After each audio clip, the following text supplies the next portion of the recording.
Hi, everyone. Ooh, that's loud. Good afternoon. Thank you for joining me. My name's Julie Cohen. I'm a genetic counselor with the Moser Center for Leukodystrophies at Kennedy Krieger in Baltimore. It looks like we have a mixed audience here, and I know we have some folks on the Zoom, so I encourage everybody to ask questions. I would love if people would move to the front. As a genetic counselor, I much prefer to have a conversation as opposed to give a lecture. So if you feel comfortable coming towards the front, I would like this to be as interactive as possible. So today I'm tasked with talking with all of you about different reproductive options and options for planning and building a family for those who have leukodystrophies or who have children with leukodystrophies. So I do have some slides put together. I'm going to begin by starting with reviewing some of the just basic concepts about genetics and inheritance to make sure we're all on the same page, and then go over the main types of reproductive options that would be available. And this is also sort of an Ask the Genetic Counselor opportunity, and there'll be another opportunity with our other genetic counselor tomorrow. So just please shout out if you guys have any questions and let me know if those come in the Zoom. So just as a quick review to make sure we're all on the same page when we think about genetics and inheritance, I like to use the analogy that our genetic information is a cookbook to make a person, and genes are the recipes in the cookbook that are organized into chromosomes that are the chapters in the cookbook. DNA is the alphabet or the letters, and these genetic recipes spell out the instructions to make proteins. And we actually have two copies of our genetic cookbook. We get one copy from mom and one from dad. So this is relevant to the inheritance patterns because most of our genes are on the numbered chromosomes, the autosomes, and everybody has two copies of those. Whereas the last pair of chromosomes is the sex chromosomes, and women have two X's and men have an X and a Y. And that's important because ALD and some other leukodystrophies are X-linked genes. So the majority of leukodystrophies are caused by variants in a specific gene. I think of that like a typo in the recipe. When we talk about inheritance, we often talk about, well, we pass on our genes, but of course we don't choose what we give our children. It really is just a flip of the coin in each pregnancy, which copy of the gene is going to get passed on. For those of you who already have a leukodystrophy diagnosis or a specific diagnosis, we'd be able to say the inheritance pattern and the specific chances for another child or to pass it on. For those who don't have a specific leukodystrophy diagnosis, it makes it a little bit trickier when it comes to family planning options, but we can talk about that a bit at the end as well, what kind of options are there. So of course there's different inheritance patterns. So some leukodystrophies are dominant meaning the condition manifests when one copy of the gene is altered. A person with a dominant condition, there's a 50% chance in each pregnancy that the child would inherit the abnormal gene and be affected, and a 50% chance of passing on the normal one. And that's the same by both sexes. Now, not everything that's genetic is inherited, and for some leukodystrophies and some genetic conditions, the genetic change doesn't come from a parent, it's brand new in that affected individual. We call that de novo. So for somebody who has a child with a leukodystrophy due to a de novo genetic change, it's a very low chance that a subsequent child would also have that leukodystrophy. It's not zero though, because there's a possibility that the genetic variant is located just in a person's egg cells or sperm cells, not anywhere else in their body. We call that mosaicism. Many of the leukodystrophies are recessive. Recessive means that the condition manifests when both copies of the gene are altered, and somebody who has one non-working gene, but they have that backup copy, they're carriers, and carriers generally don't have any symptoms. Every person here carries many different recessive genetic conditions, but only if two members of a couple are both carriers for the same one, there'd be a 25% chance in each pregnancy. And there's no differences, again, based on gender. Now, for a person themselves who has a recessive leukodystrophy, their children will automatically be carriers for that recessive leukodystrophy, but the only way the child could be affected is if that person's partner was a carrier. And so that's an important time for genetic counseling, to meet with a genetic counselor, and the partner could be tested. And then the last inheritance pattern is X-linked. So for a man with an X-linked condition like ALD or AMN, All of his daughters would be carriers because he's going to pass on that only X chromosome with the abnormal gene, but none of his sons would be affected. For a woman who's a carrier or affected with an X-linked condition, it's a 25% chance in each pregnancy that the son would be affected, a 25% chance of a daughter who's a carrier and may be affected, and then a 50% chance for an unaffected son or daughter. So that's a quick overview of the inheritance patterns. Questions from anybody here or anybody in the Zoom? It's kind of a pretty straightforward review. So now let me talk about really what you came to hear about, which is what are the family building options. So there's, this is an outline of the main options I'm going to talk about. The first one is pre-implantation genetic testing, or PGT. Another is prenatal testing, and then some alternatives, including using different types of donor gametes, as well as adoption. So PGT, this is the most high-tech of all of the options. That stands for pre-implantation genetic testing. We used to call it PGD for diagnosis. So this is essentially, it's genetic testing of embryos that are created or conceived through in vitro fertilization. And the idea is to identify embryos that don't have the genetic condition. And then those are the embryos that would be used to start a pregnancy, to transfer to the womb to start a pregnancy. There's different types of PGT. Sometimes it's done for chromosome disorders, for example. That has a slightly different name. PGT done for a single gene condition like leukodystrophy, that's called PGTM. So getting a little bit more specific about what does PGT involve? What is it like to go through that? What are the ins and outs of it? So the first part of PGT before you can test any embryos is you have to make those embryos. And that's the process of in vitro fertilization. So in IVF, the female partner receives medications, hormones, to stimulate her body to produce many eggs. These are usually injected medications, sometimes oral medications. The woman is followed very closely by a reproductive endocrinologist to monitor how her body is making those eggs. And then at a certain point in the cycle, those eggs are retrieved through a minor surgical procedure that's done as an outpatient. Usually in an IVF cycle, multiple eggs will be retrieved. And then on that same day as the retrieval, the male partner will provide a semen sample. And then in the lab, they take a little single sperm and they fertilize it into the egg, called ICSI, fertilization by intracytoplasmic sperm injection. Lots of acronyms we love in the leukodystrophy world. So then, we got these little eggs that have been fertilized, and they are allowed to grow in culture for a few days, for about 5 or 6 days. Now, in typical IVF, at that point, one or more of the embryos would be transferred to the woman's womb to start the pregnancy. But here we have a genetic condition at play. So this is when the genetic testing part comes in, where there's an embryo biopsy. And it is absolutely wild that this can even be done. It's really amazing that under the microscope, they can remove a few cells from these embryos at the blastocyst stage, shown here in this picture. And removal of that few cells doesn't damage the rest of the embryo, but those cells can then be used for genetic testing. So because genetic testing can take some time to get results, the embryos after the biopsy are essentially flash frozen, cryopreserved. So they're frozen, and the cells from the embryos are sent off to a very specialized genetic testing laboratory, where the lab uses a custom designed test to check for whatever the leukodystrophy is, whatever the genetic condition is. And they can determine, okay, embryos 1, 2, 5, and 7 don't have the leukodystrophy, and the other embryos do have it. So then once they know which ones are good to go, in a subsequent cycle, the woman will receive, again, some medications to get her body ready, and one or more of those embryos that are suitable will be thawed and then transferred to her, and that's a minor procedure that happens in the doctor's office. So, and then everybody, kind of crosses their fingers and holds their breath.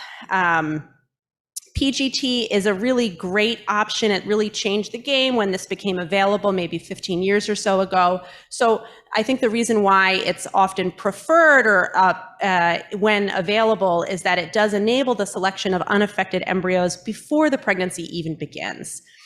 There is high accuracy. It's not perfect. So somebody considering having PGT, they would meet with a fertility center and talk with the team and would get really a precise estimate of what is the accuracy in their case. It's generally 90 to 95%.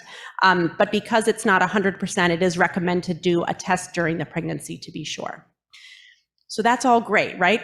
I wish everybody could access PGT if they wanted it. There are some downsides though. So it does require IVF instead of conceiving the old-fashioned way, if you will. A woman may need to undergo multiple rounds of IVF to get enough eggs or embryos created.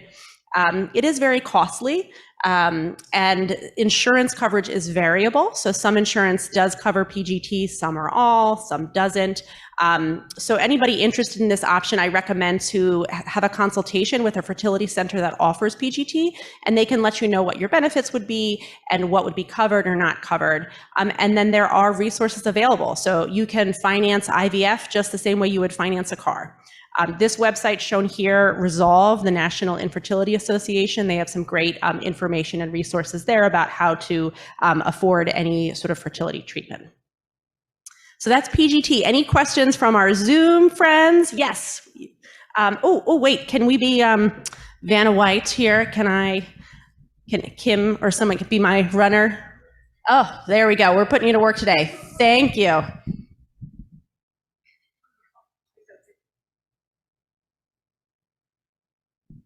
Hi. Hi. So you said that it would be like a second cycle. Is that like a second menstrual cycle or just another cycle of, like, how long does it take once you take the biopsy to get the genetic results? I think it can vary. I think it's a couple weeks. So when I say subsequent cycle, it's not the whole injectable hormone medication stimulate your body. So yeah, it's essentially like the next menstrual cycle. Okay, but it would be more than just to like get the uterus ready to accept the implantation. Is that? Say that one more time. It would be more like just like progesterone, just getting the uterus ready. Exactly. Yeah, because they want to transfer the embryo at a time when the woman's body would be ready to take that. Yeah. So they track it pretty closely. And it's, you said it's like 90 to 95%. Accurate? That's generally what I've been told, around 90 to 95%. Okay. But with PGT, they really create a custom designed, they call it a probe or a test for each couple or individual, each scenario. And so when they design that probe, you would be speaking with, the lab or the genetic counselor, and they'd be able to give you a, kind of more unique to your situation. But generally it's, I would say around 90, 95% accurate. Mm-hmm. And then it's like the usual cost of IVF, like $10 or $12 or $15,000. Yeah, so I actually have a slide about this at the end. So I don't know how I want to skip to the very end to there. It's okay, I'll wait. Yeah, but it is I just put it in the, as sort of a backup slide because not everybody asked about that. But so a typical IVF cycle can be around $10,000, and then there's the cost of medications, which can be around $3,000. I'm trying to remember the numbers in my table. It added up to be about $20,000 to $25,000 to do PGT. So it is an investment. Yes. Mm-hmm. Yes. Thank you. Yeah, sure. And do we have any questions that came up in the Zoom? No. Okay, good. I'll keep going. All right, so that's PGT, and then there's also testing that can be done during the pregnancy. We call that prenatal testing or prenatal diagnosis. And for a long time, up until PGT became available, this was the only option to determine if the genetically related child would have the genetic condition. So this is genetic testing during the pregnancy to determine if the fetus or the baby is affected.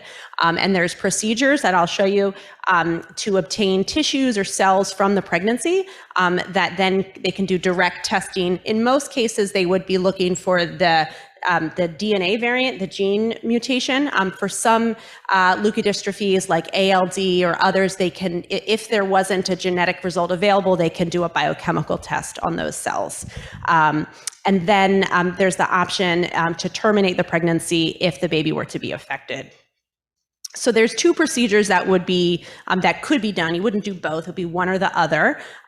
The earlier one is called chorionic villus sampling, or CVS. This is performed at, and this is the box on the with the two options on the left of your screen.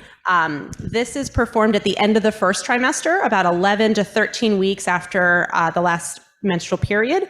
And in this procedure, they're taking some cells essentially from the placenta, the chorionic villi. And depending on the position of the placenta, what that they determine by ultrasound, it would either be a needle that goes through the abdomen to take out some of those cells, or a catheter through the cervix. It's done under ultrasound guidance. It's pretty quick. It's nothing that needs like anesthesia. There's no like surgery involved. So it's pretty quick, and it's done under ultrasound guidance. And then those cells, again, are sent to the laboratory for testing. The amniocentesis is another procedure that's done a little bit later, between 16 to 20 weeks gestation. And that's basically a needle through the abdomen to take out some of the fluid in the sac. And again, they're going to do genetic testing on those cells. So these prenatal tests are highly accurate, even more accurate than PGT, because they are directly checking for the gene variant in cells from the pregnancy. There is a small risk of miscarriage associated with the procedures. It's about 0.5% or less. And genetic test results can take a few weeks. So the earliest time for results would be in the beginning of the second trimester. So if a woman had a CVS around 11 weeks, and results would take a few weeks, so would get results early second trimester. So the upside is this is highly accurate. The downside is, of course, the pregnancy is already underway and we can't fix these conditions at this time. So couples may use this information to prepare for the birth of their child, or may consider termination. Questions about the prenatal testing options? Okay. And both the PGT and the prenatal testing options, in order to use these, you would need to know a specific genetic diagnosis for the leukodystrophy. So our families, and we have many of them who are undiagnosed, these unfortunately aren't options because we wouldn't know what to test for in those cells. But I'll come back to that and we can talk about some possibilities there.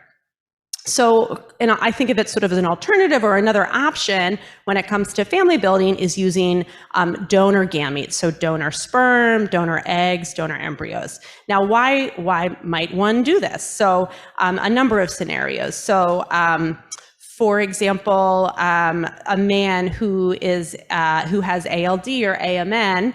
So some men may opt to use donor sperm. That way they could have sons or daughters who don't have ALD or are not carriers. So I talked to some guys and they say, you know, I understand my daughter isn't going to be at risk for the full, you know, the most severe form of ALD, but I really want to stop this. I don't want it to go any further in my family. So he and his partner might opt to use donor sperm. Similar using donor eggs, a woman who herself is affected with this genetic condition and perhaps for personal reasons, prenatal testing or PGT, you know, not comfortable with that, so she might opt to use a donor egg.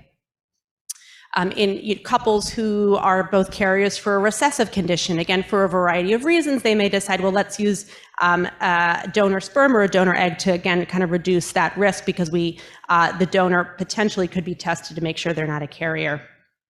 There's also the ability to adopt embryos, if you will. So people donate their unused embryos after IVF to use those.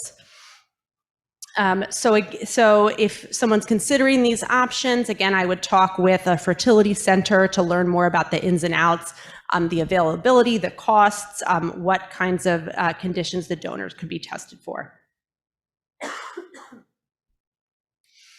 And then last, but certainly not least, is adoption. So, you know, there's many ways to parenthood that don't involve one's own genetic material. There's different types of adoptions: domestic adoption, international adoption, fostering to then adopt. The Resolve organization has a great page with all sorts of information about the types of adoptions and things to consider and how to start that process. So let me pause here. Any other questions that have come through the Zoom? Yeah, okay. So, I do want to address about, well, what about individuals and families who are undiagnosed with their leukodystrophies? What are their options there? And it's a tough situation, right?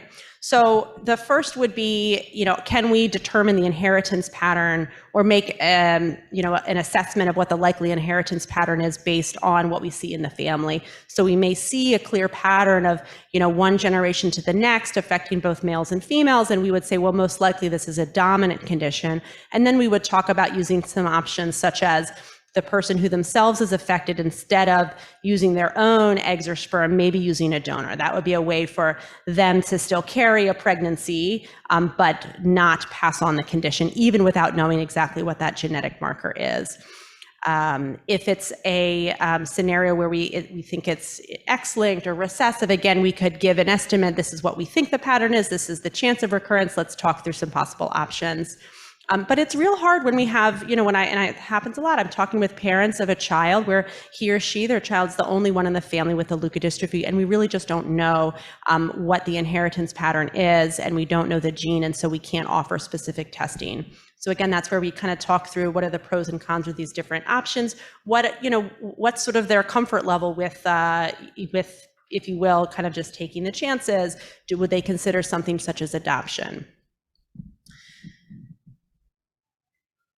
So this is the last of my slides that I have together, which is just a list of resources. So I definitely recommend that anybody considering any of these options speak to a genetic counselor. The National Society of Genetic Counselors, findageneticcounselor.com, very creative in their choosing of a web address. That's where you could find a genetic counselor locally.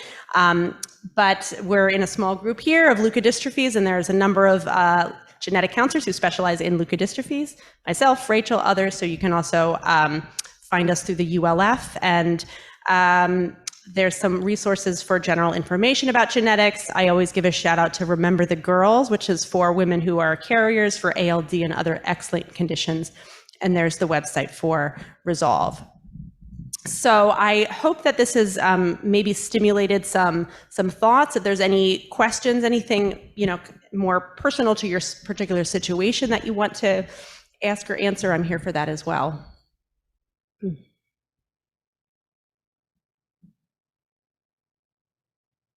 All right. Well, then I guess we made it short and sweet. Okay, thanks everybody. Oh, last slide. First of all, do you like the little cartoon I put together? Genetics help, 5 cents. But I'll give it to you for free. And there's my email address, and as well as the information for our center. So don't hesitate to reach out to me as well. Okay, everybody, thank you.